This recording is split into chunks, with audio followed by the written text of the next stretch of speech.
Un descanso para el alma con el hermano Gerardo, eremita. La experiencia de los ejercicios espirituales de San Ignacio de Loyola en la vida ordinaria. Hugo Cermeño Gutiérrez, sacerdote jesuita. Me amas y me salvas.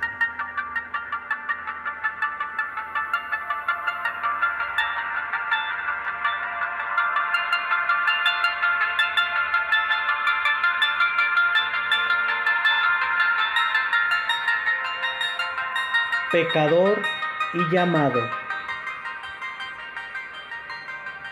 En el retablo de la vida de Cristo de Juan de Padilla, cartujano sevillano, repetidas veces editado en España de 1505 a 1518, Íñigo pudo leer versos como estos.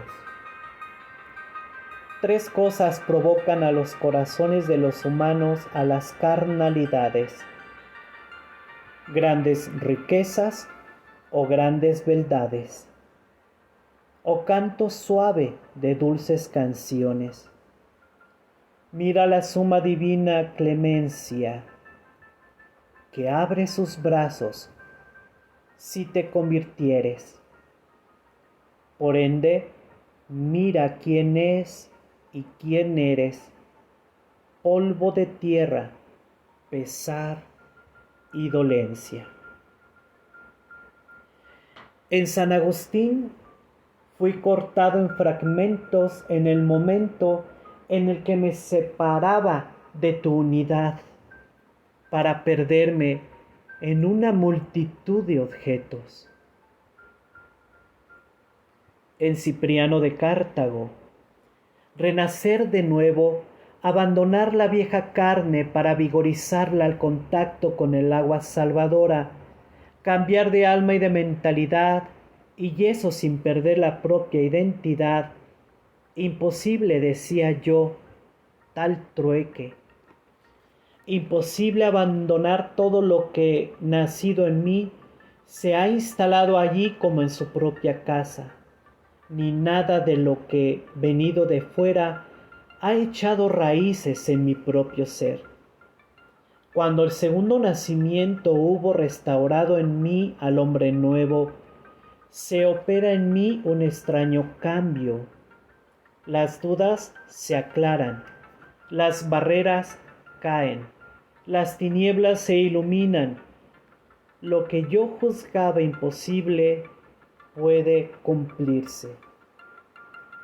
Esta es la obra de Dios. Sí, de Dios. Todo lo que podemos viene de Dios.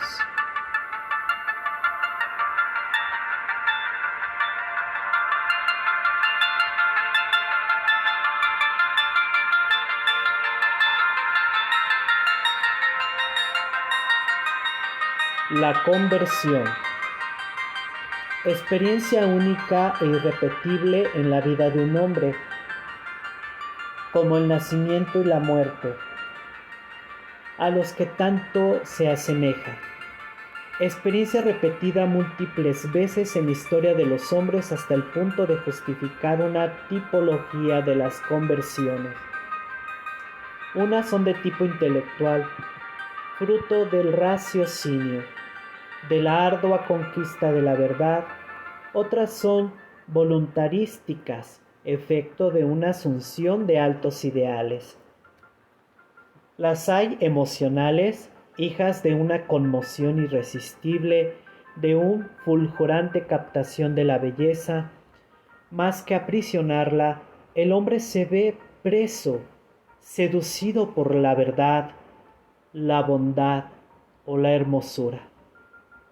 Toda conversión supone una integración de fuerzas dispersas de la persona que se funde en un haz y un rumbo, un nuevo mundo al que se proyectan versus.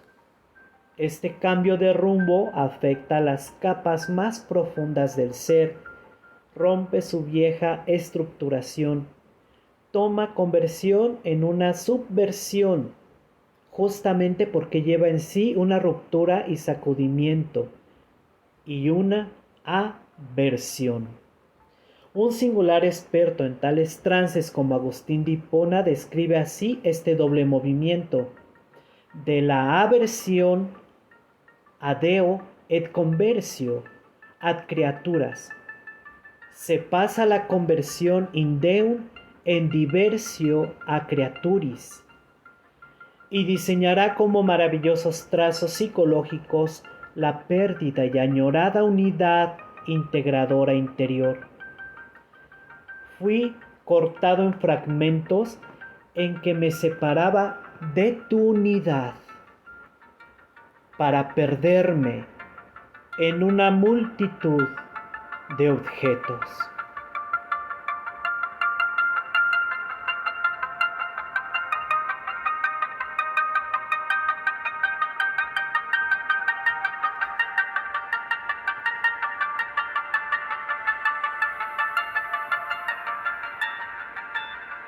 Íñigo vislumbra las cimas de la santidad en dos modelos destacados de la rica galería del Flux Santorum.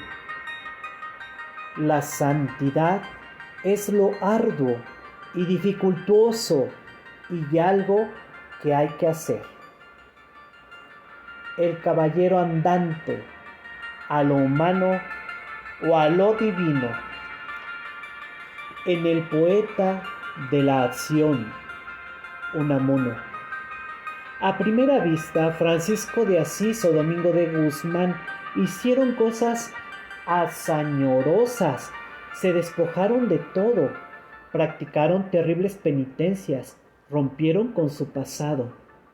En su identificación proyectiva con ellos, en Íñigo se da el tránsito de pensamientos al deseo, del deseo condicional tímido al resolutivo concreto, si bien fantasiado. Cree posible y aún fácil el poner por obra lo pensado y proyectado en las obscuras cavernas del deseo, no menos soñado por el ideal de la inaccesible dama inspiradora de otras hazañas. En su fantasía, no su voluntad firme, la que trabajaba alternativamente en una y otra dirección, es esta sucesión de pensamientos, en su manera invadiente, con su flujo y reflujo, que en definitiva no hacía sino mostrarles su escisión interior. Podría haber expresado su contradicción en aquellos versos que escribía un siglo más tarde el jesuita Juan Bautista de Ávila, y lo cita también el también jesuita Baltasar Gracián. Decidme quién soy, mi Dios,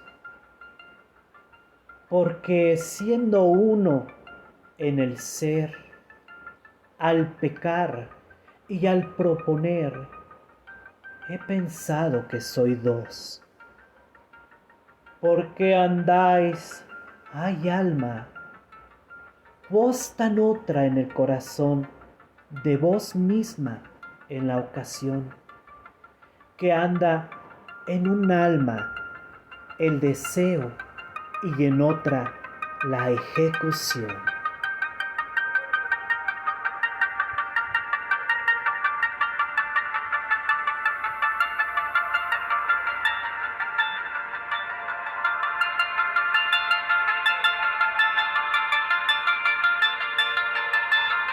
Consideraciones sobre el pecado.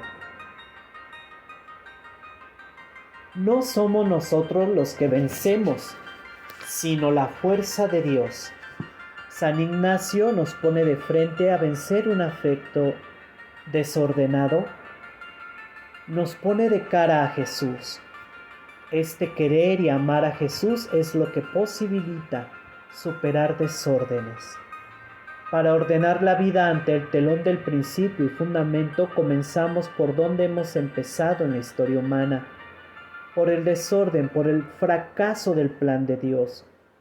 Somos pecadores, pero somos llamados Ambas cosas nunca hay que separarlas. Entrar pues con la conciencia de ser pecador y llamado, la experiencia de Dios arranca de la experiencia de sentirnos perdonados. No necesariamente habrá que hacer esta meditación con la conciencia de ser grandes pecadores, pero sí con la conciencia de que debemos crecer, de que podemos ser mejores. Nos ha de hacer a Dios más real, como esa realidad prioritaria, absoluta de mi vida. Preguntarnos de nuevo a qué nivel está nuestra experiencia de Dios. De aquí arrancamos y hacia allá vamos. Nos situamos en un horizonte positivo. El primer proyecto de Dios fue la encarnación, en Efesios capítulo 1, versículo del 1 al 14. El pecado es un rechazo a la persona de Jesucristo. Esta primera meditación hay que enfocarla de cara al coloquio, contemplar a Jesucristo en cruz y preguntarme qué he hecho, qué hago y qué debo hacer por Cristo. Desde Jesucristo se descubre el pecado, como Pedro lo descubrió frente a la mirada de Jesús. Las meditaciones del pecado no son una finalidad en sí mismas, sino parte de un proceso que se nos presenta como positivo. La primera y la última realidad es la gracia abundante. Donde abundó el pecado, sobreabundó la gracia. Romanos capítulo 5, versículo 20. Buscamos un conocimiento interno del pecado, y esto hay que pedirlo como gracia.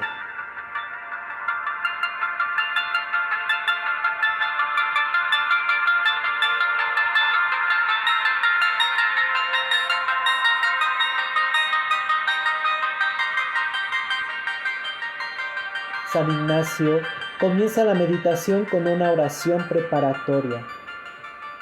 Pedir gracia a Dios nuestro Señor para que mis intenciones, acciones y operaciones se ordenen puramente al servicio y alabanza de su divina majestad. Es el principio y fundamento hecho oración, el deseo y la súplica cooperan para hacer de Dios mi Señor. Composición viendo lugar. Señala San Ignacio la pérdida de libertad con que vivimos, las esclavitudes.